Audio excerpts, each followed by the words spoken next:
Hello बच्चों, my tea welcome to my YouTube channel. मैं हूं कैलाश शर्मा। बच्चों आज और इलेक्ट्रोस्टैटिक्स के 10 one of the most amazing questions मैं अपलोड करने जा रहा हूं। बच्चों क्या है क्वेश्चंस, करना स्टार्ट करते हैं। बच्चों क्वेश्चन नंबर 1 आप लोगों के ऑलरेडी सामने है। बच्चों यहाँ पे दे रखा है हमें, charge distributed within the sphere of the radius R with a volume charge density rho r is equal to a upon r का square e to the power minus का 2x upon a, where a and small a are the constant. If q is the total charge of this charge distribution, then the radius r is। तो बच्चों ये तो मतलब electrostatics का question कम, integration का question ज्यादा था, है ना। क्या कर रहे हैं, इन्होंने बोला कि एक स्फीयर है और उसका जो चार्ज का जो डिस्ट्रीब्यूशन है, वो जो वॉल्यूम चार्ज डेंसिटी वो आपको डिस्टेंस आर के साथ एक्स के साथ, मतलब ना सेंटर से एक्स के साथ वेरिएबल दे रखी है। ऐसे क्वेश्चन में हम करते क्या है बच्चों कि हम जो है ना यहाँ पे एक ऐसा शेल एलिमेंट लेते हैं। ठीक है, एक शेल एलिमेंट हम यहाँ पे इस तरीके से ले लेते हैं, इस तरीके का। ठीक है, जिसकी रेडियस बच्चों कितनी है, ये रेडियस बच्चों यहाँ पे एक्स के बराबर है, ये रेडियस एक्स के बराबर है। इस शेल का जो चार्ज होगा, इस वाली शेल का, है ना, जो चार्ज होगा डी क्यू, वो कैसे लिखेंगे हम। शेल का बच्चों इसका सरफेस एरिया कितना होगा, 4 पाई एक्स का square, that into D x, thickness से मल्टीप्लाई कर दो एरिया को तो ये वॉल्यूम आ जाता है, दैट इंटू रो। ये होता है ना बच्चों चार्ज। अब बस इसको इंटीग्रेट कर देना है टोटल चार्ज कैलकुलेट करने के लिए। रो की वैल्यू बच्चों फंक्शन ऑफ एक्स लाके पुट कर देनी है, तो 4 पाई एक्स का स्क्वायर, 4 पाई एक्स स्क्वायर रो, तो रो आ जाएगा बच्चों a डिवाइडेड बाई। अब ये जो r है ना बच्चों, एक मिनट ना, यहाँ पे गड़बड़ है इस क्वेश्चन के अंदर ना। पहले तो ये वाला r होगा, है ना, और ये दो दो जगह इन्होंने गड़बड़ कर दी है। यहाँ पे भी r दिया है, मतलब x क्या है, x कांस्टेंट है, नहीं है, क्या करना चाहते हो यही नहीं पता। Charge is distributed within the sphere of the radius are with the volume charge density. मुझे लग रहा है मेरे ऑपरेटर ने की है इसमें भयंकर वाली गलती। क्या गलती की है कि यहाँ पे तो आर होगा, यहाँ पे कैपिटल आर का स्क्वायर रहा होगा, नहीं तो फिर इसका इंटीग्रेशन मैं कैसे करूंगा। ठीक है, नहीं नहीं नहीं नहीं, देखो बच्चों कुछ तो गलती है, या तो ये पेपर में गलती आई थी या कहाँ पे गलती हुई है ये मुझे नहीं पता, लेकिन यहाँ पे गलती है। या तो आप यहाँ पे सब जगह पे बच्चों यहाँ आर रखो, यहाँ भी आर रखो, यहाँ भी आर रखो, एक्स और आर दो दो चीजें नहीं रख सकते। ठीक है, अब पता नहीं किसने गलती की है यार ना, ये तो बड़ा ही अजीब सा कर दिया है। तो जब आप वॉल्यूम चार्ज डेंसिटी रखोगे ना एक्स डिस्टेंस में, तो वो हो जाएगी a अपॉन एक्स का स्क्वायर। अब हम आर की जगह एक्स यूज कर रहे हैं ना, एक्स डिस्टेंस पे बात कर रहे हैं ना, यहाँ बनेगा बच्चों e to the power minus का 2x divided by a dx। ये बनेगा। टोटल चार्ज पता करना है बच्चों, जीरो से लेकर आर रेडियस तक इंटीग्रेट कर दो।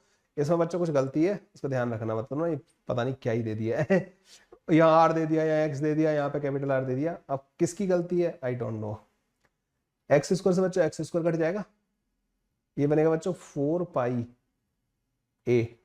इसका इंटीग्रेशन क्या आएगा बच्चों, इसका इंटीग्रेशन तो माइनस का a/2 आ जाएगा बाहर, e to the power minus का 2x डिवाइड बाई a आ जाएगा। और लिमिट लगा देना बच्चों ना इसकी, कहां से, जीरो से लेके r तक लिमिट लगा देना। ठीक है, लिमिट हमें इसकी लगानी पड़ेगी। तो जो टोटल चार्ज है ना बच्चों q, वो हमारे पास बन जाएगा यहाँ पे -2 pi a into small a। ठीक है, that into e to the power, जब बच्चों यहाँ पे एक्स की जगह पे आर रखोगे ना, तो ये बनेगा e to the power minus का 2r डिवाइड बाई ए, है ना, और माइनस का 1, ये बन रहा होगा हमारे पास, है ना, ये बन गया एक। तो पहले तो हमारे पास ये आ गया। ओके, इन्होंने हमसे पूछा क्या, रेडियस आर की वैल्यू पूछ रहे हैं ना, इस कैपिटल आर की वैल्यू पूछ रहे हैं। तो एक काम करना बच्चों, इसको उधर ले जाना, मतलब अब तो इसमें बच्चों कैलकुलेशन बहुत है। 2 पाई ए इंटू ए है ना बच्चों, क्यू के नीचे ले जाना। ठीक है, तो अगर मैं इसको अगले पेज पे ले जाऊं, तो माइनस का q divided by 2 pi a into a, ये बनेगा ई टू द पावर बच्चों, e to the power minus का 2r डिवाइड बाई ए के बराबर, माइनस का 2r divided by A minus का 1 के बराबर। इस 1 को इधर ले जाना, e to the power minus का 2r डिवाइडेड बाई ए जो बन जाएगा 1 minus q divided by 2 pi a into a के बराबर बन जाएगा। अब लॉग ले लेना दोनों साइड ना, ln, तो ये माइनस का 2r अपॉन ए बनेगा, और ये ln के अंदर 1 माइनस का q divided by 2 pi a into small a बन जाएगा। ठीक है, आर की वैल्यू बच्चों आ जाएगी माइनस का a divided by 2 ln 1 minus का q divided by 2 pi a into small a. देखो बच्चों इस वाले क्वेश्चन में अगर जेई मेन ने अगर इस तरीके का दिया था तो बहुत वाहियात क्वेश्चन दिया था कि मेरे ऑपरेटर गलतियां करते हैं लेकिन इस तरीके की गलतियां नहीं करते। ठीक है, तो ए डिवाइड बाई टू माइनस का ए डिवाइड बाई टू ना, रेडियस आर जो आएगी ना माइनस का ए डिवाइड बाई टू। अच्छा फिर इन्होंने क्या कर दिया है, इस माइनस को अगर मैं अंदर भेज दूं तो इसकी पावर -1 हो जाएगी, तो आर की वैल्यू आ जाएगी a divide by two L N 1/1 minus का q divided by 2 pi a into small a. कुछ लोगों ने यहाँ पे भी गलती कर दी होगी, जिन्होंने माइनस की तरफ ध्यान ही नहीं दिया होगा ना, उन्होंने गलत कर दिया होगा इस वाले क्वेश्चन को ना। तो a divided by two L N a divided two L N 1/क्यू divided by 2 pi a into a. क्या इसका डी ऑप्शन करेक्ट है? Yes, D option is the correct option. लो जी कितना बेहतरीन क्वेश्चन था मतलब ना। पर अब मैं तुम्हें एक बार दोबारा से लिख दे रहा हूँ, जो वॉल्यूम चार्ज डेंसिटी बच्चे, इनको सही एक्सप्रेशन जो होगा वो इसका ये होगा, rho into r is equal to a divided by r का square that into e to the power minus का 2r डिवाइड बाई ए। ठीक है, ये होगा volume charge density of the sphere of radius are with the volume the charge distribution with in a sphere of radius r with the volume charge density rho this. मतलब बहुत सारी गलतियां हैं इस वाले क्वेश्चन के अंदर ना, पता नहीं किसने गलतियां की है, जिसने भी की है पाप लगेगा उसको, है ना। चलो अगले क्वेश्चन पे आ जाते हैं बच्चों। 2 पॉइंट चार्जेस Q1 जो कि रूट के अंदर 10 माइक्रोकूलम दे रखा है, Q2 जो कि माइनस का 20 माइक्रोकूलम दे रखा है, are placed on the x axis at x equal to 1 metre and x equal to 4 metre respectively. The electric field in volt per metre at a point y equal to 3 metre. तो y equal to 3 metre पर बच्चों ये हमसे पूछ रहे हैं, तो इसका तो बच्चों डायग्राम बनाना था बढ़िया से ना। तो एक यहाँ पे आ जाओ बच्चों ना ऐसे करके। तो y इक्वल टू 3 मीटर कहाँ पे होगा बच्चों? यहाँ पे, है ना। तो इलेक्ट्रिक फील्ड डेटा पॉइंट यहाँ पे y इक्वल टू 3 मीटर बोल रहे हैं। एक तो x equal to x equal to 1 पे रखा है, एक x इक्वल टू 4 पे रखा है, और ये बच्चों 3 के बराबर है, ये बच्चों यहाँ से यहाँ तक 4 के बराबर है, और ये 1 के बराबर है।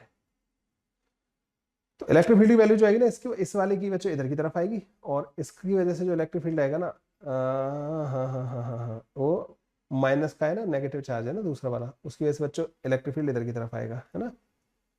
दोनों का इलेक्ट्रिक फील्ड बच्चों ऐसे आ रहा होगा, इसका इधर की तरफ और उस वाले का उधर की तरफ। ठीक है, यहाँ पर रखा हुआ बच्चों रूट के अंदर 10 माइक्रोकूलम, यहाँ रखा है माइनस का 25 माइक्रोकूलम।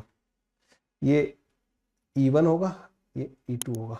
नेट इलेक्ट्रिक फील्ड बच्चों हम लोगों को बताना है इस वाले पॉइंट पे। ठीक है, अगर मैं इस एंगल को थीटा बोल दूं तो ये वाला एंगल भी थीटा के बराबर होगा। ठीक है, ये थीटा के बराबर होगा।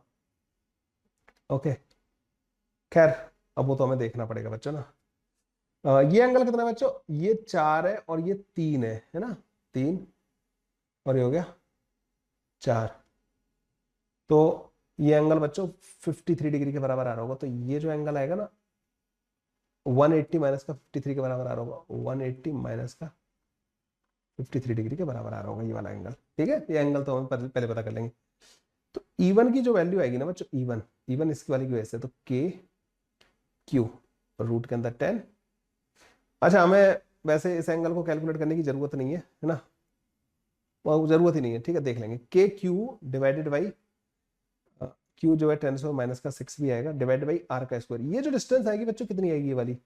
तो 1 का स्क्वायर प्लस 3 का स्क्वायर, ये रूट के अंदर 10 के बराबर आएगी, तो नीचे आ जाएगा बच्चों 10। दैट इलेक्ट्रिक फील्ड बच्चों E1 जो है ना हमारे पास ये आ गया।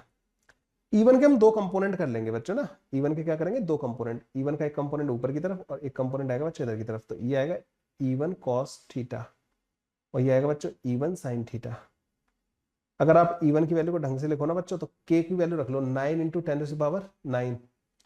तो 9 और एक 10 से 9 को काट देना, 8 बचेगा। यहाँ 900 रूट के अंदर 10 के बराबर आ रही होगी। ठीक है, E1 की वैल्यू 900 रूट के अंदर 10।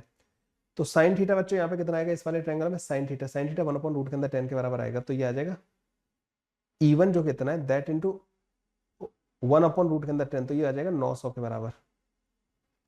ये वाला जो कंपोनेंट आएगा ना cos थीटा आएगा बच्चों 3 डिवाइडेड बाई रूट के अंदर 10, तो ये आ जाएगा 2700 के बराबर।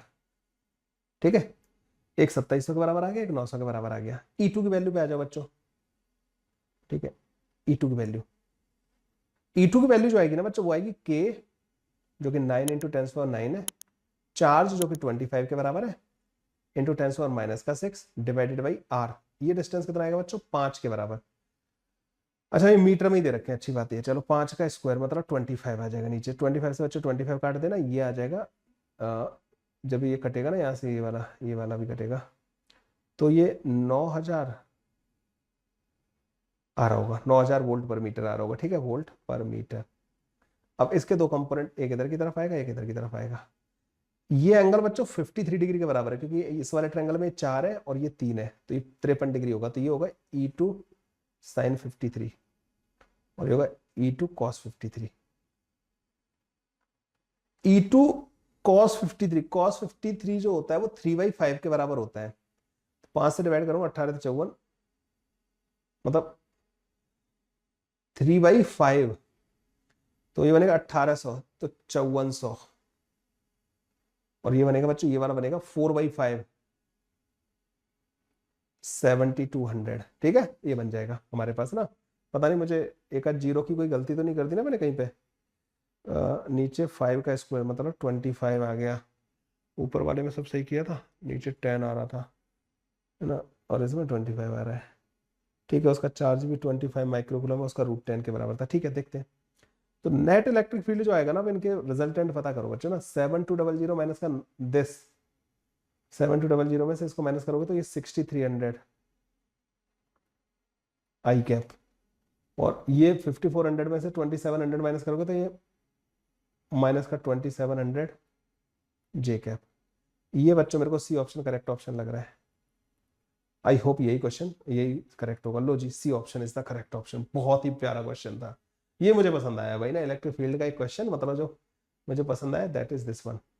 चलिए बच्चों नेक्स्ट क्वेश्चन करते हैं। A charge Q is uniformly, नहीं, चलिए बच्चों नेक्स्ट क्वेश्चन करते हैं। A charge Q is distributed over the 3 concentric spherical shell of radius ABC where A is less than B is less than C such that their surface charge densities are equal to one another. Okay, the total potential at the point at a distance r from their common center where r is a less than A would be. तो पहले तो बच्चे एक काम करते हैं, diagram बनाते हैं, ठीक है। तो 3 कॉन्सेंट्रिक स्फेरिकल शेल बना लो यहाँ पे, ठीक है, ओके। अब इनमें बच्चों इस वाले की रेडियस ए के बराबर दे रखी है, इसकी बी के बराबर दे रखी है, इसकी सी के बराबर दे रखी है, ठीक है। इस वाले पॉइंट पे बच्चों ना आर डिस्टेंस पे एक पॉइंट है और इस पे पोटेंशियल आपसे इन्होंने पूछा है। मान लो इस पे Q1 चार्ज है, इस पे Q2 चार्ज है बच्चों, इस वाले पे Q3 चार्ज है, ठीक है। तीनों के चार्ज Q1 Q2 Q3 मान लेते हैं। इन्होंने बोला है कि तीनों का जो टोटल चार्ज है ना, वो Q1 प्लस Q2 प्लस का जो Q3 है ना, वो बेसिकली कैपिटल Q के बराबर है। अब आप कहोगे सर सिग्मा का क्या मतलब है? सिग्मा मतलब क्योंकि कंडक्टर में तो अंदर वाले सरफेस पे चार्ज अलग हो सकता है, बाहर वाले पे अलग हो सकता है। सो बेसिकली बच्चों ये क्या करेंगे कि टोटल जो चार्ज होगा ना उसको 4 पाई, मतलब 4 पाई A² से, मतलब जो भी रेडियस है 4 पाई R² से डिवाइड कर देना, ठीक है। तो जैसे मान लो यहाँ पे बाहर मान लो 2Q चार्ज है, मान लो ऐसे एग्जांपल के लिए, और यहाँ माइनस का Q है, तो इस पर टोटल Q चार्ज मान के और उसको 4 पाई A² से डिवाइड कर देना। क्योंकि देखो मान लो एक छोटा सा एरिया ले लेते हैं यहाँ पे ना, इसमें मान लो 2DQ चार्ज आया, तो अंदर की तरफ माइनस का DQ चार्ज आ रहा होगा, ठीक है, क्योंकि माइनस का Q अंदर वाली सरफेस पे डिस्ट्रीब्यूटेड है और ये वाला इस पे। तो सरफेस चार्ज डेंसिटी वैसे तो कंडक्टर में बच्चों क्या है कि कंडक्टिंग बोल रहे थे इन्होंने ना, कंडक्टिंग बोला था, ज्यादा अच्छा रहता है, इनको नॉन कंडक्टिंग बोलना चाहिए था। इन्होंने बोला ना कि स्फेरिकल शेल, अच्छा कंडक्टिंग नहीं बोला है क्या? मैं इसको इतनी देर से कंडक्टिंग कंसीडर कर रहा हूँ। 3 कॉन्सेंट्रिक स्फेरिकल शेल है, ठीक है, बहुत अच्छा। जब कॉन्सेंट्रिक स्फेरिकल शेल दिए तो फिर तो इनको नॉन कंडक्टिंग मानो बच्चों, क्वेश्चन बहुत आसान हो गया है ना। तो Q1 plus Q2 plus Q3 0 के बराबर होगा। तो सबके सिग्मा सेम है बच्चों, तो सिग्मा इंटू 4 पाई A² ये अंदर वाला चार्ज होगा, सिग्मा इंटू 4 पाई B² ये बीच वाली का चार्ज होगा बच्चों, सिग्मा इंटू 4 पाई C² ये बच्चों बाहर वाली का चार्ज होगा, और इन तीनों का वैल्यू बच्चों Q के बराबर होना चाहिए। यहां से आपके पास सिग्मा इंटू 4 पाई की वैल्यू आ जाएगी। सिग्मा इंटू 4 पाई की वैल्यू कितनी आ जाएगी बच्चों हमारे पास? That comes out to be Q divided by A² plus का B² प्लस का C² के बराबर, ठीक है। अब इस वाले पॉइंट पे बच्चों पोटेंशियल लिखना है, तो ये तीनों के अंदर वाला पॉइंट है, तो पोटेंशियल एट R जो आएगा ना बच्चों वो आएगा K Q1 which is sigma into 4 pi A² divided by A। अंदर वाली की वजह से अंदर वाले पॉइंट पे पोटेंशियल वही होगा जो इसके सरफेस पे होगा, तो K Q1 divide by A plus का K Q2 sigma into 4 pi B² divided by B, K sigma into 4 pi C² divided by C. ठीक है, ये आ जाएगा बच्चों हमारे पास। इससे ए काट देना, बी से बी काट देना, ए से ए काट देना। तो बच्चों पोटेंशियल जो आ रहा होगा ना आर वाले पॉइंट पे, एक काम और करना बच्चों, के को रख देना 1/4πε0। ठीक है, सिग्मा इंटू 4 पाई कॉमन ले लेना। सिग्मा इंटू 4 पाई की वैल्यू बच्चों क्यू डिवाइडेड बाई, नीचे रखना ए स्क्वायर प्लस का बी स्क्वायर प्लस का सी स्क्वायर, है ना। और यहां बचेगा बच्चों ए प्लस बी प्लस सी, ऊपर बचेगा ए प्लस बी प्लस सी। ठीक है, ये आ जाएगा बच्चों हमारे पास इसका आंसर। इसमें बच्चों इतनी प्रॉब्लम इसलिए हुई, थोड़ा सा कंफ्यूजन इसलिए हुआ क्योंकि इसका आंसर मेरे पास गलत दे रखा था। इसका बी ऑप्शन नहीं सी ऑप्शन करेक्ट होगा। ठीक है, answer of this question is C option. C option मतलब हमारा ये वाला ऑप्शन बच्चों इसका करेक्ट ऑप्शन होगा, है ना। तो q a plus b plus c divide by 4πε0 a square plus b square plus c square will be the answer of this question. बच्चों ये कैसा लगा बच्चों क्वेश्चन, आप लोगों को कमेंट करके जरूर बताना। ये थोड़ा थोड़ा मैंने मतलब इसको कंडक्टिंग कहीं पढ़ लिया था, मेरे दिमाग में कंडक्टिंग शेल चल रहा था। ये कॉन्सेंट्रिक स्फेरिकल शेल है, मतलब वी कंसीडर एफ कंडक्टर और मेटल वर्ड नहीं दे रखा होता ना बच्चों, तो we consider them as a non conducting. So non conducting में तो बच्चों फिर वो अंदर बाहर वाले सरफेस का कोई मतलब ही नहीं बनेगा। ठीक है, समझ में आ गया वाला क्वेश्चन जो है, आई होप अच्छे से आ भी गया होगा समझ में। अगले क्वेश्चन पे आते हैं बच्चों। Two electric dipole A B with respective dipole moment dA which is minus का 4qa I cap and dV which is minus का 2qa I cap placed on the x axis with the separation r as shown in the figure. The distance from the A at a point which the distance from A at which both produces the same potential is। ये भी बहुत बढ़िया question है, देखना अभी आप लोगों को पता लगेगा यहाँ पे हो क्या रहा है बेसिकली ना। दो डायपोल है बच्चों, एक का डायपोल मोमेंट इतना दे रखा है, एक का इतना दे रखा है। अगर मैं इसको P मान लूं तो इसका 2P के बराबर दे रखा है। दोनों माइनस का I के डायरेक्शन में दे रखे हैं, मतलब एक डायपोल ऐसे रखा है बच्चों, एक डायपोल ऐसे रखा है। अब हमें ये बताना है बच्चों कि A वाले से कितनी डिस्टेंस पर दोनों की वजह से from A eight which both of them produces the same potential, दोनों की वजह से सेम पोटेंशियल आना चाहिए बच्चों ना, कितनी डिस्टेंस पे आएगा। अब आप में से कोई सोचे सर क्या वो पॉइंट इनके बीच में हो सकता है, तो ये बहुत गलत सोच होगी। पता है क्यों? आपको पता होना चाहिए जो पोटेंशियल होता है ना डायपोल की वजह से, वो बच्चों के P vector dot R vector divided by R की पावर 3 होता है। ठीक है, अगर एक डायपोल इधर रखा हुआ है और तुम इधर वाले पॉइंट पे पोटेंशियल लिख रहे हो तो उसका आर वेक्टर होगा ये, और डायपोल मूवमेंट हो गया ये। इन दोनों के बीच का एंगल कितना हो जाएगा 180 डिग्री। अगर एक डायपोल ऐसे है उसका आर वेक्टर बच्चों ये आएगा। तो इन दोनों डायपोल, क्योंकि दोनों की डायरेक्शन लेफ्ट की तरफ है, तो बीच वाले पॉइंट पे एक के लिए थीटा 0 आएगा, पी वेक्टर और आर वेक्टर के बीच का एंगल 0 आएगा। एक के लिए पी वेक्टर और आर वेक्टर के बीच का एंगल 180 डिग्री आएगा। तो एक की वजह से डायपोल मूवमेंट नेगेटिव आएगा, एक की वजह से पॉजिटिव आएगा। तो इन दोनों ए और बी के बीच में वो पॉइंट नहीं हो सकता। वो पॉइंट या तो ए के इधर होगा या बी के उधर होगा। तो हमने माना कि ए के इधर मान लेते हैं। अच्छा, ए के इधर नहीं मान सकते, पता है उसके पीछे रीजन क्या है? डायपोल मूवमेंट के डायरेक्टली प्रोपोर्शनल होता है पोटेंशियल ना, और आर के स्क्वायर के इनवर्सली प्रोपोर्शनल होता है। इसका डायपोल मूवमेंट भी ज्यादा है, और तुमने अगर एक पॉइंट यहां पे चूज किया तो उस पॉइंट पे बच्चों ये डिस्टेंस भी कम हो जाएगा। तो इन दोनों का पोटेंशियल सेम आ ही नहीं सकता इधर। तो वो पॉइंट होगा बच्चों इसके ज्यादा पास, क्योंकि इसका डायपोल मूवमेंट कम है तो इससे डिस्टेंस भी कम होना चाहिए। ये कम है तो ये भी कम होना चाहिए, तभी दोनों का पोटेंशियल सेम हो सकता है। तो यहां से बच्चों बी वाले से एक्स डिस्टेंस मान लेना। ठीक है, बी वाले से एक्स डिस्टेंस मान लेना। तो अब आप लिखना V at V due to A equal to V due to B करना है हमें ना, इस वाले पॉइंट पे, इस वाले पॉइंट पे। तो एक की वजह से जो पोटेंशियल आएगा ना बच्चों, आएगा के पी वो आर जो आएगा ना बच्चों उसको cos 180 डिग्री लिख देना, और नीचे आर की पावर 3 था ना, उसको आर का स्क्वायर कर देना। तो ये हो जाएगा आर प्लस एक्स का स्क्वायर इज इक्वल टू, अच्छा ए का जो डायपोल मोमेंट है वो 2p है तो 2 कर देना इसको। बी का डायपोल लिख रहा हूं के पी cos 180, क्योंकि इस वाले पॉइंट के लिए तो इसका पी वेक्टर इधर है, आर वेक्टर पीछे की तरफ होगा, पी वेक्टर इधर है, आर वेक्टर पीछे की तरफ होगा, तो दोनों के लिए एंगल 180 डिग्री आएगा। 2kp cos 180 divided by x का स्क्वायर। ठीक है, ये बन जाएगा ओके। kp cos 180 को kp cos 180 काट देना बच्चों, √2x is equal to r plus x आ जाएगा। x की वैल्यू बच्चों r डिवाइड बाई √2 माइनस का 1 के बराबर आ जाएगी। इसको रैशनलाइज कर देना, √2 + 1 डिवाइड बाई √2 + 1, तो ये आ जाएगा बच्चों r √2 + का 1 के बराबर। ठीक है, ये बन गया बच्चों हमारे पास x का वैल्यू। तो डिस्टेंस फ्रॉम a जो आएगी ना बच्चों, distance from a r plus का √2r प्लस का r के बराबर आ जाएगी। तो आप इसको ऐसे लिख सकते हो, √2 कॉमन ले लेना, r कॉमन ले लेना, दैट √2 प्लस का 1। ठीक है, ये बन जाएगा अपने पास। मुझे ऐसा लग रहा है कि इसको इन्होंने क्या कर दिया है, जो d फ्रॉम a जो आया ना √2r, इसको फिर से रैशनलाइज कर दिया। रैशनलाइज करने की जरूरत नहीं थी, मतलब ना हमें इससे ही काम चल जाता। इसको मतलब हमें रैशनलाइज करने की जरूरत नहीं थी।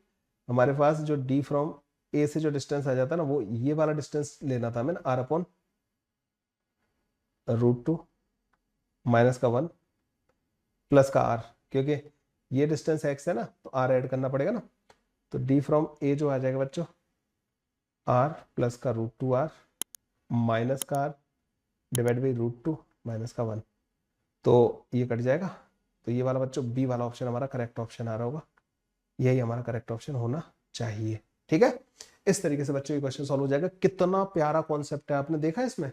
आपको ये डिसाइड आपको करना पड़ेगा कि किस पॉइंट पर पोटेंशियल जो है दोनों का बराबर आ सकता है ना, वो पॉइंट होगा कहाँ। This is very very important. अगले क्वेश्चन पे आ जाओ बच्चों। अ चार्ज माइनस का क्यू एंड प्लस का q are located at point A and B, minus q and plus q. ठीक है, constitute an electric dipole, distance of A B जो दे रखी है बच्चों वो 2a दे रखी है, O is the mid point of the dipole, OP is perpendicular to A B. ठीक है, the charge q is placed at point p। ठीक है, ओके और यहाँ पे बच्चों हमें दे रखा है where OP is y। OP बच्चों बहुत ज्यादा दे रखा है, ठीक है, 2a के सामने, मतलब हम इन दोनों चार्जेस को डायपोल की तरह ट्रीट कर सकते हैं और वो पॉइंट का डिस्टेंस बहुत ज्यादा है। The charge q experiences an electrostatic force f if q is now moved along the equatorial line p dash such that OP dash y/3 के बराबर कर दिया। मतलब अब इसको पास ले आए हो आप ना, पहले y था, y/3 पे ले आए। The force on q will become, देखो बच्चों सबसे पहले तो इस डायपोल का डायपोल मोमेंट इधर की तरफ होगा या नहीं होगा, और डायपोल मोमेंट की जो वैल्यू होगी बच्चों वो q इंटू 2a के बराबर होगी, है ना। यहाँ पर जो इलेक्ट्रिक फील्ड आएगा ना बच्चों वो इधर की तरफ आएगा। तो electric field on equatorial line जो होता है ना बच्चों E, वो होता है बच्चों k माइनस का k p vector divided by r q के बराबर। आर का काम यहाँ पे बच्चों y कर रहा होगा, तो y का q के बराबर आ जाएगा। ठीक है, अब इन्होंने बस y को y/3 कर दिया है। तो मुझे एक बात बताओ, यहाँ पे अगर y/3 रखोगे, पहले तो फोर्स कितना आ जाएगा q चार्ज के ऊपर, तो k q p divide by y की पावर 3 के बराबर ऐसे आ जाएगा फोर्स। अगर आप f वेक्टर लिखोगे तो माइनस का आ जाएगा। ठीक है, अगर आप y को y/3 कर दोगे, इसको 1/3 कर दोगे, तो 3 ऊपर चला जाएगा, तो जो नया फोर्स आएगा y/3 डिस्टेंस पे माइनस का 27 k q p vector divide by y की पावर 3 के बराबर आ जाएगा। ये आप कह सकते हो 27 f के बराबर आ जाएगा। डी ऑप्शन बच्चों करेक्ट ऑप्शन हो जाएगा, ज्यादा कुछ करना ही नहीं था, बस इतना ही चेक करना था। पॉइंट चार्ज का डिस्टेंस चेंज कर दिया है डायपोल से। ठीक है, तो डिस्टेंस पर फोर्स कैसे डिपेंड कर रहा होता है ये चेक करके इसको सॉल्व कर देना था। डी ऑप्शन बच्चों इसका करेक्ट आ जाएगा। 4 equal point charges q each are placed at the in the xy plane at 0, 2, 4, 2, 4, -2 and 0, -2. The work required to put a fifth charge q at the origin of the electrostat, तो बच्चों of the coordinate system. देखो ये एक काम करते हैं, यहाँ पे एक्स वाई प्लेन बना लेते हैं पहले तो ना, ये एक्स एक्सिस हो गई, ये वाई एक्सिस हो गई, ये हो गया बच्चों 0, 2 हो गया। अब 4, 2, 4, 2 बच्चों यहाँ पे हो जाएगा 4, 2, 4, -2 वो यहाँ पे हो जाएगा 4, माइनस का 2। ठीक है, और अगला क्या हो गया 0, -2। अच्छा ये मैंने गलत लिख दिया बच्चों ना, यहाँ पे ये ना ये 0, 2 तो यहाँ होगा ना 0, 2 एंड 0, -2 यहाँ पे होगा। ठीक है, अब यहाँ पे लाके हमें एक चार्ज रखना है बच्चों ना, तो यहाँ का पोटेंशियल पता कर लो। Work done by external agent जो होगा बच्चों, क्या वो Q डेल्टा V के बराबर होगा या नहीं होगा।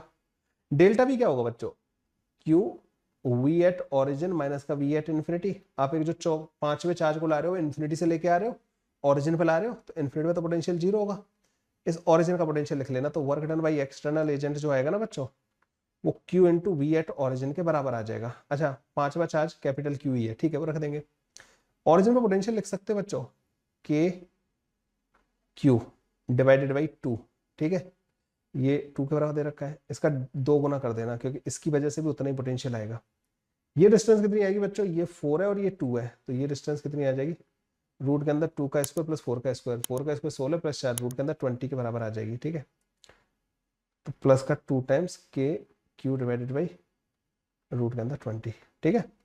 तो हमारे पास जो पोटेंशियल आ जाएगा ना बच्चों वो के क्यू 1 प्लस का 1 अपॉन रूट के अंदर 5 के बराबर आ जाएगा। तो work done by external agent जो होगा ना बच्चों वो के क्यू का स्क्वायर 1 प्लस का 1 अपॉन रूट के अंदर 5 आंसर होगा। के की वैल्यू रख देना बच्चों 1/4πε0। बी ऑप्शन बच्चों हमारे पास करेक्ट ऑप्शन आ जाएगा, ठीक है। इजी क्वेश्चन था, बस आपको यहाँ का पोटेंशियल लिखना था, वो आप क्यू वी पोटेंशियल वाले पॉइंट पे आप क्यू चार्ज को लगा रख रहे हो, तो यहाँ से सॉल्व हो जाएगा। अगले क्वेश्चन में आते हैं बच्चों। 3 charges capital q and small q are placed at the vertices of the right angle isosceles triangle as shown below. The net electrostatic energy of the configuration is 0। The value of capital q is. तो capital q की value बच्चों उन्होंने हमसे पूछी है। इस system की energy 0 है बच्चों ना, तो हम इसकी एनर्जी लिखते हैं बच्चों ना, एनर्जी ऑफ द सिस्टम। तो पेयर बनाएंगे बच्चों ना, एक ये वाला, तो इसको लिख देना ए और ये हो जाएगी बच्चों √2 है, ठीक है। तो k q into q divided by a plus का k q square divided by a plus का k q into q divided by √2 है। This should be equal to 0, ठीक है। तो value of small capital q पूछी है, तो इन दोनों को ऐड कर देना बच्चों। के अपॉन ए तो पूरे में से कॉमन लेके उड़ा देना और एक क्यू भी उड़ा देना पूरे में से ना, क्यू उड़ा देना। यहाँ बचेगा बच्चों क्यू प्लस का capital q divide by √2 is equal to 0। तो क्यू आ जाएगा बच्चों माइनस का √2 क्यू डिवाइडेड बाई √2 प्लस का 1 के बराबर। तो माइनस का √2 क्यू, ये बी ऑप्शन बच्चों हमारे पास करेक्ट ऑप्शन, ठीक है। ऐसे करके ये वाला क्वेश्चन सॉल्व हो जाएगा, बी ऑप्शन आ जाएगा हमारे पास करेक्ट ऑप्शन। अगले क्वेश्चन पे आते हैं बच्चों। Determine the electric dipole movement of the system of the 3 charges placed on the vertices of an equilateral triangle as shown in the figure. यहाँ पे बच्चों 3 चार्ज है ऐसे रखे हुए और इसका डायपोल मूवमेंट पूछा है। आपको करना क्या होता है बच्चों, इस वाले चार्ज को एक तो माइनस का क्यू और माइनस का क्यू रख दो। आपको पता है बच्चों इस माइनस क्यू और इस वाले का एक डायपोल मूवमेंट इधर की तरफ आएगा, इस माइनस क्यू और इस वाले का डायपोल मूवमेंट इधर की तरफ आएगा। ये एंगल 60 होगा, ये भी 60 होगा, ये भी 60 होगा, इक्विलेटरल ट्रायंगल है, तो इनका रिजल्टेंट डायपोल मूवमेंट बच्चों नीचे की तरफ आ जाएगा। तो पहली बात तो रिजल्टेंट डायपोल मूवमेंट माइनस का जे कैप डायरेक्शन में होना चाहिए। ये मेरे ख्याल से यहाँ पे एल आ रहा होगा, ये ना ये एल होगा, ऐसा नहीं है, ठीक है। क्यू इंटू एल होंगे इसमें, तो एक ही दिखाई दे रहा है बच्चों मेरे को ना माइनस जे कैप डायरेक्शन में, बस मेरे को इतना ही कर देना था। पर और अगर आप इसको सॉल्व करना चाहते हो तो एक P1 वेक्टर आएगा जो कि इधर की तरफ आएगा P1, और उसका मैग्नीट्यूड आएगा बच्चों हमारे पास Q इंटू एल के बराबर। P2 आएगा, उसका मैग्नीट्यूड बच्चों Q इंटू एल के बराबर आएगा। तो P जो आएगा ना, 2 इक्वल मैग्नीट्यूड के वेक्टर जिनके बीच का एंगल 60 डिग्री होता है, उनका रिजल्टेंट आता है √3 Q इंटू एल के बराबर, और वो भी नीचे की तरफ आएगा, ठीक है, क्योंकि ये वेक्टर इधर की तरफ है, ये इधर की तरफ है, रिजल्टेंट इधर की तरफ आ जाएगा। डी ऑप्शन बच्चों वैसे तो ऑप्शन से 1 मिनट में हो जाएगा, लेकिन फिर भी करना चाहो तो ऐसे कर लेना, ठीक है। अगले क्वेश्चन पे आते हैं। A solid conducting sphere having charge q is surrounded by an uncharged conducting hollow spherical shell। तो एक सॉलिड कंडक्टिंग स्फीयर है बच्चों, ठीक है, और एक हॉलो स्फेरिकल शेल से आपने उसको सराउंड कर लिया, ठीक है भाई। चार्ज बच्चों इस पे क्यू दे रखा है, is surrounded by conducting hollow spherical shell. Let the potential difference between the surface of the solid sphere and that of the outer surface of the hollow shell be b if the shell is now given a charge of minus का 4q, ये माइनस है बच्चों ना यहाँ पे। The new potential difference between the same two surface will be. तो पहले तो बच्चों उस पर कोई चार्ज नहीं था, तो यहाँ पे बच्चों अंदर माइनस का क्यू चार्ज आ रहा होगा, बाहर प्लस का क्यू चार्ज आ रहा होगा, नेट चार्ज 0 ही होगा इस पे ना, नेट 0 होगा। तो अगर मैं पोटेंशियल डिफरेंस लिखूं है ना किसके बीच में, इसका और इसका, मुझे लग रहा है पता नहीं क्यों पहले जो पोटेंशियल डिफरेंस है ना वो वी है, मान लो ना वी। तो वी की वैल्यू जो आ रही होगी ना बच्चों वो पता कितनी आ रही होगी, potential difference between the surface of the solid sphere and that of the outer shell. तो इसका आएगा बच्चों के क्यू डिवाइडेड बाई, मान लो solid conducting sphere having charge q surrounded by uncharged conducting hollow spherical shell, let the potential difference between the solid sphere and that of the outer shell be V now given a charge, ठीक है। के q divided by are, मान लो इसका radius are है और इसका radius capital R के बराबर है। ये अंदर वाले का पोटेंशियल हो गया, माइनस करना है मुझे। क्या अंदर वाले पे इनकी वजह से आएगा? नहीं, इनकी वजह से नहीं आएगा, क्योंकि नेट चार्ज तो जीरो ही है ना इसका, इसकी वजह से नहीं आएगा। बाहर वाले का पोटेंशियल लिखो बच्चों, तो बाहर वाले पे अंदर वाले की वजह से आएगा के Q divide by capital R, इस वाले की वजह से, और इन दोनों की वजह से जीरो ही आएगा। तो ये है बच्चों पोटेंशियल डिफरेंस, के क्यू 1/r माइनस का 1/ कैपिटल आर के बराबर। ठीक है बच्चों, बेसिकली ये माइनस का क्यू और प्लस का क्यू दोनों का रिजल्टेंट जीरो ही हो जाएगा, है ना। अच्छा, इसको करने का एक और तरीका है, ये जो चार्ज होगा ये इसके सरफेस पे होगा पूरा का पूरा, ये अंदर नहीं होगा। ठीक है, ध्यान रखना। इस वाले रीजन में इलेक्ट्रिक फील्ड आएगा ऐसे करके ना, ऐसे।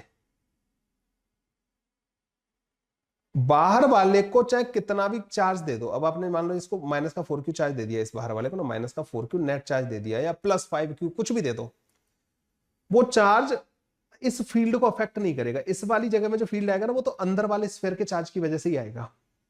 तो पोटेंशियल डिफरेंस आपको अगर पता हो, डेल्टा वी जो होता है वो माइनस का integration E dot D R होता है। जब ई और ये डिस्टेंस ही नहीं बदल रही है यहां से यहां तक की, तो इनके बीच में पोटेंशियल डिफरेंस भी नहीं बदलेगा। मतलब बाहर वाले को तुम कितना भी चार्ज दे दो, इन दोनों का जो पोटेंशियल डिफरेंस है ना बच्चों, वो सेम ही रहेगा। मेरे ख्याल से ये ज्यादा अच्छी अप्रोच है। ठीक है, इस अप्रोच से करोगे। वैसे तुम कैलकुलेट कर सकते हो, तुम बाहर वाले को जो भी चार्ज दोगे ना बच्चों, वो आउटर सरफेस के चार्ज को चेंज करेगा, मतलब आउटसाइड वाला फील्ड बदल देगा।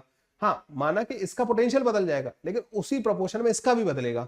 पर इनका जो डिफरेंस होगा ना, वो माइनस का ई डॉट डी आर से करो ना, इलेक्ट्रिक फील्ड थोड़ी बदलेगा। इलेक्ट्रिक फील्ड जो अंदर वाले रीजन में आएगा, वो तो इस वाले चार्ज की वजह से आएगा, इससे फील्ड लाइन निकलेंगी और इसके अंदर की तरफ टर्मिनेट हो जाएंगी। और बाहर वाला जो इलेक्ट्रिक फील्ड आएगा, वो बाहर वाले सरफेस के चार्ज की वजह से आएगा। तो बाहर वाला चार्ज जो भी आप चार्ज दोगे ना, तो यहाँ पे अंदर माइनस क्यू रहेगा, इस पे तो प्लस का क्यू रहेगा। तो जो भी चार्ज आएगा वो बाहर आएगा, तो बाहर वाला फील्ड जरूर बदलेगा। बाहर वाला फील्ड बदलेगा तो इसका अकेले का पोटेंशियल बदलेगा, इसका अकेले का पोटेंशियल बदलेगा, लेकिन इनका डिफरेंस बच्चों हमेशा सेम रहेगा। बहुत ही प्यारा, मतलब ट्रिकी क्वेश्चन था। ठीक है, ऐसे बच्चों डी ऑप्शन आ जाएगा इसका correct. The Bob of a simple pendulum has a mass 2 gram and a charge of 5 microcoulomb. If it is at rest in a uniform horizontal electric field, this at equilibrium the angle of the pendulum makes with the vertical। तो बच्चों यहाँ पे एक pendulum को इस तरीके से equilibrium में रखा हुआ है इन्होंने, मान लीजिए ये थीटा एंगल पे इक्विलिब्रियम में है इस तरीके से। ठीक है, तो यहाँ पे एक तो फोर्स लग रहा होगा बच्चों Q इंटू ई के बराबर, एक फोर्स लग रहा होगा बच्चों mg के बराबर।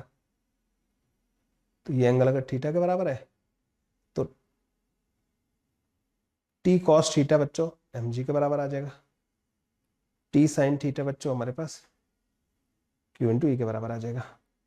तो टेन थीटा बच्चों हमारे पास QE डिवाइडेड बाई mg के बराबर आ जाएगा। Q की वैल्यू बच्चों 5 इंटू 10⁻⁻⁶, E की वैल्यू कितनी बच्चों 2000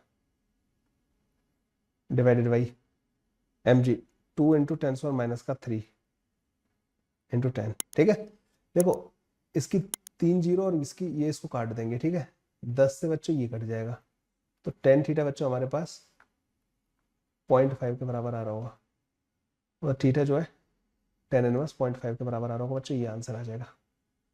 ऐसे बच्चों ये वाला सॉल्व हो जाएगा। ठीक है, ये थे बच्चों अगले हमारे 10 क्वेश्चंस। कैसे लगे आप लोगों को बताइएगा जरूर कमेंट करके।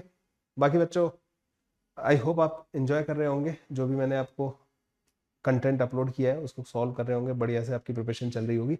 प्रिपरेशन करते रहिए, एंड तक देखिए। अगर आप लोगों से क्वेश्चन नहीं बन रहे तो आप लोगों को वीडियो सॉल्यूशन देखने, मतलब ना सॉल्यूशन देखने से भी आपको काफी कॉन्फिडेंस आएगा। चलिए बच्चों, मिलते हैं नेक्स्ट वीडियो में 10 और ऐसे अमेजिंग इलेक्ट्रोस्टैटिक्स के क्वेश्चंस के साथ। Bye bye, take care.